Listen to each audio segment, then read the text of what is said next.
It was the shocking news revealed by the Times newspaper today. Trevor Phillips suspended as a Labour Party member as the party investigates what they describe as Islamophobic claims against the former Equality and Human Rights Commissioner. Of course, some people say that this is the Corbynista arm of the Labour Party taking revenge against a critic of Jeremy Corbyn for the way that he dealt with anti-Semitism. Ash Sarkar is the senior editor at Novara Media. And Ash, I believe you back this suspension. You think it was the right thing to do. Well, I think that seeing as the Labour Party has justifiably come under so much fire for how slow it's been when it's been dealing with anti-Semitism, and in particular, one of the demands that was made and then implemented just this past winter was that if you are being investigated for racism by the Labour Party, you should be suspended pending investigation. Now, that's exactly what's happened here. And suddenly you get this huge backlash from people, particularly on social media, who are in particular critics of Labour's handling of the anti-Semitism crisis, saying, no, he shouldn't have been suspended pending investigation. So that, to me, says that you're setting up two different standards where you treat one form of racism against a religious minority as being somehow less important. OK, well, can I run you through some of the statements which are at the heart of this suspension and get your verdict on them as a commentator? So this was something he wrote in the pamphlet Race and Faith, The Deafening of Silence in 2016. He says the most sensitive cause of conflict in recent years has been the collision between majority norms and the behaviours of some Muslim groups. In particular, the exposure of systematic and long-standing abuse by men, mostly of Pakistani Muslim origin in the north of England.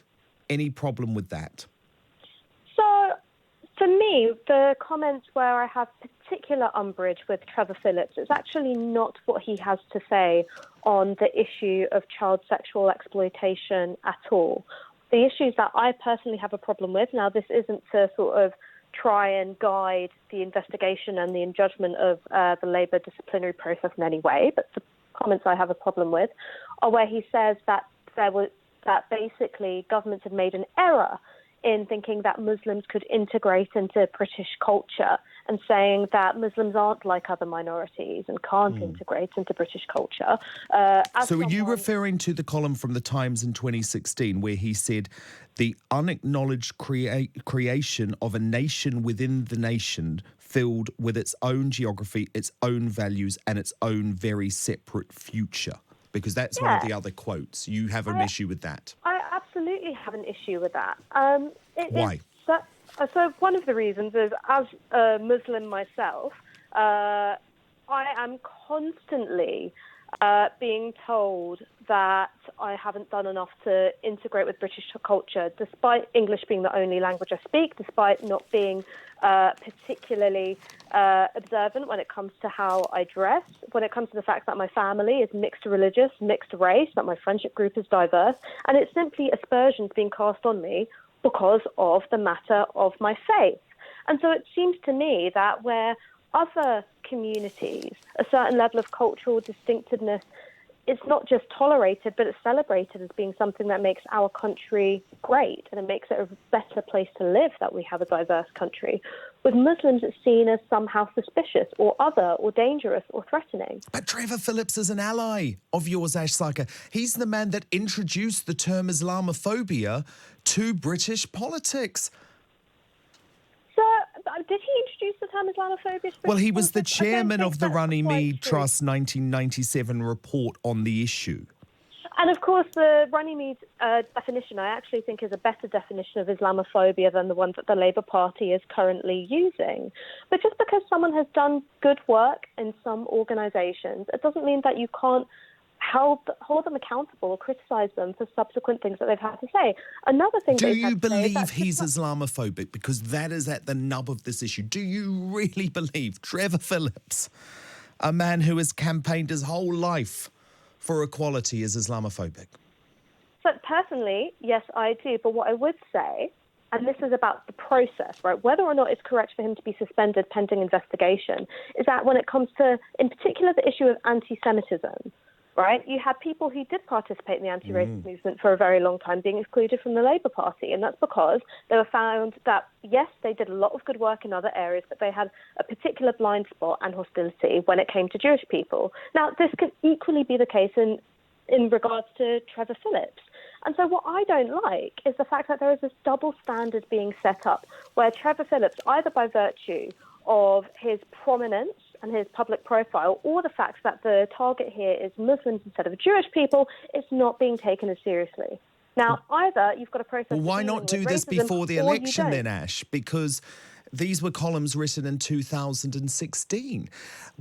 Trevor Phillips says this is just the Corbynistas' revenge because he hit out at you for the abhorrent handling of the anti-Semitism crisis within Labour. What's your response? Dan, I have absolutely no idea why the timing of it has been the way that it is. I've got no special insight.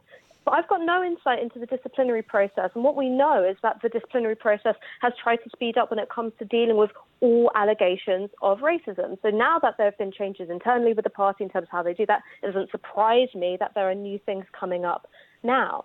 Now, Trevor Phillips, I've got to say, I think he's got a right to say whatever he likes. The question is whether what he says and viewpoints that he's advancing bring him into conflict with Labour Party rules. When it comes to this matter of defining racism, personally, I didn't agree with the APPG definition of Islamophobia. I also had problems with the IHRA definition of anti-Semitism, and my issue on both those grounds was to do with freedom of expression.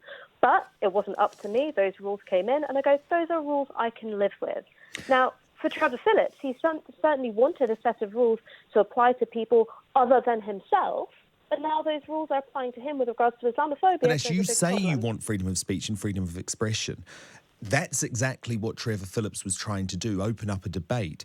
Now he says he feels like he's been thrown out of a party, that he's stuck through thick and thin, and he actually goes on to say, if this is how Labour treats its own family, how might it treat its real opponents if it ever gains power again? I mean, I'm sure that, listen, being suspended from the Labour Party pending investigation never killed anybody. So can we just kind of put this in perspective? There's no need for the hysterics and the speculation. This is a process which applies to plenty of other people in the Labour Party and has done with regards to anti-Semitism. So what my question for you is why should Trevor Phillips be treated any differently from someone else who would be accused of having said anti-Semitic things had these comments been about Jewish communities? Well, what I would Why say should to Trevor that, Phillips Ash, be treated any differently? What I would say to that is that Labour dragged its feet when it came to anti-Semitism. It took years and years and years for Labour to realise the true extent of the problem with anti-Semitism within the party. Then all of a sudden, Trevor Phillips, who just happens, coincidentally, to be one of Jeremy Corbyn's biggest critics on the issue of anti-Semitism, without any form of public outrage, is all of a sudden suspended. And to me, it's fishy. It's fishy.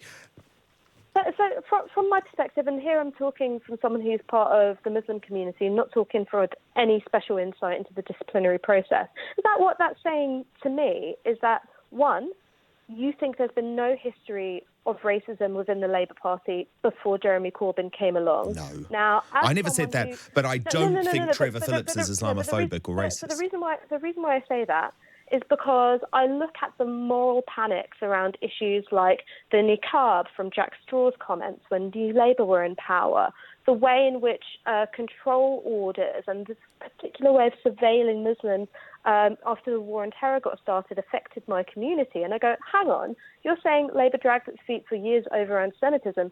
I would say it has also had a particularly troubled history with Islamophobia, which it has not confronted. Now, what I want for Trevor Phillips is the same as what I would want for anyone else, which is a fair process which gives him a right of reply and the ability to appeal and contest any decision that's made. What I don't want for Trevor Phillips is for him to suddenly get special treatment because everyone's gone, well, anti-Semitism is the bigger problem, which means that we can't take Islamophobia seriously. I think me and you are in agreement that no community should feel that their concerns are being ignored. We agree on that, right? Absolutely. Well, 100%. So I think he should be subject to this process the way anyone else would be. But to me, it feels like this is a process driven by revenge. I mean, Ash, I've got to ask you as well, because some people have pointed out online that some of your language in the past perhaps has come into the same territory as Trevor Phillips.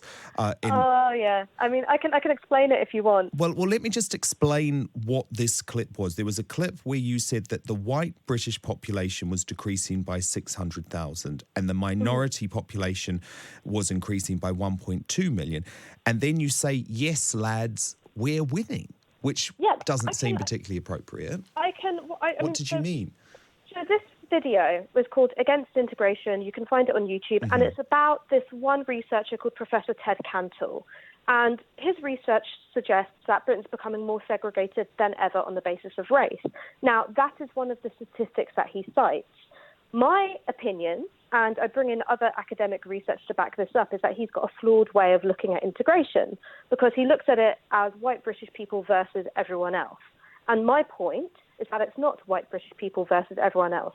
So my comment but you were the one that said, yes, lads, we're winning. Yes, as a way of being sarcastic. And so you didn't mean taking that? the mick out of taking the mick out of that point of view. Now, because it's not. We shouldn't be in competition with each other, should we, Ash? That's the whole point. That's the exact point of my joke. Are we not allowed to take the mick out of positions that we find absurd? And so the position that I find absurd is that there's some kind of demographic warfare going on between white British people and ethnic minorities by parodying it.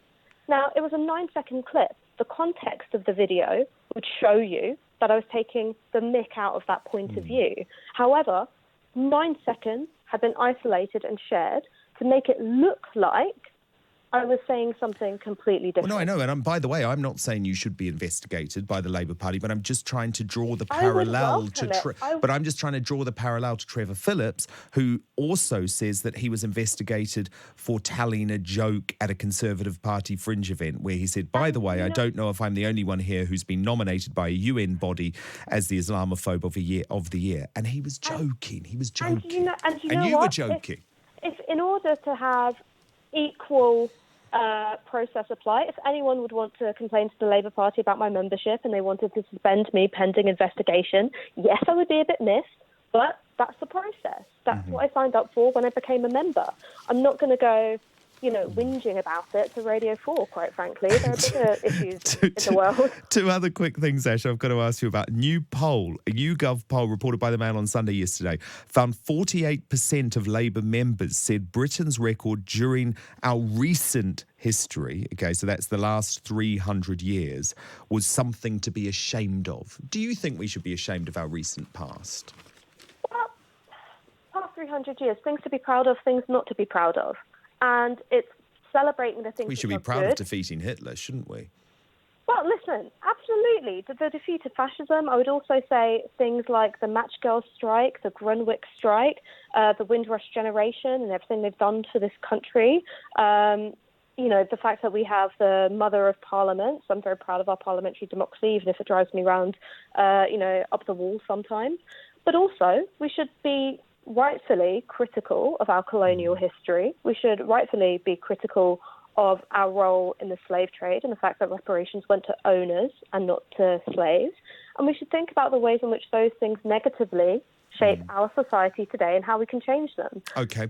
And I just want to ask you as well about the topic of our hour, which is Harry and Meghan's departure from the royal family. I know you're taking part in this big new Vice documentary where you have been very critical, Ash, of the mainstream media and claim that there has been some racism towards the Sussexes. I would just say, have you seen the coverage over the past few days, which has been overwhelmingly positive about the work of Harry and Meghan? And I actually wonder, Ash, if this couple is starting to think, gosh, maybe we made a bit of a mistake, because the British public and the British media are absolutely loving everything that we're doing right now. So I don't actually think that the British media is necessarily all that reflective of the British public, and I imagine a lot of people in the British public would agree. The key issue with Meghan is that she was being held to different standards of behaviour and demonised for doing the exact same thing that Kate Middleton had done. So in the last few days, she's of course been celebrated. Her visit to the school in particular, went viral. It was a real heartwarming moment. that doesn't undermine the fact that there was a sustained pattern of behaviour before this point.